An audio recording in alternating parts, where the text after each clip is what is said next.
ఇప్పుడు క్యాన్సర్ స్క్రీనింగ్లో కూడా ప్రతి woman who already had sex in her life every year she has to go for a pap smear. Consecutively 3 pap smears. Pap smear is the simplest test. Out పేషెంట్లో gynaecologist కానీ cancer specialist కానీ 2 minutesలో smear చేసి పంపించేస్తారు patient. Simple test అది.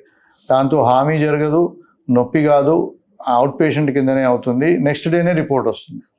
So ఆ Pap smear అనేది consecutive 3 years చేయాలి.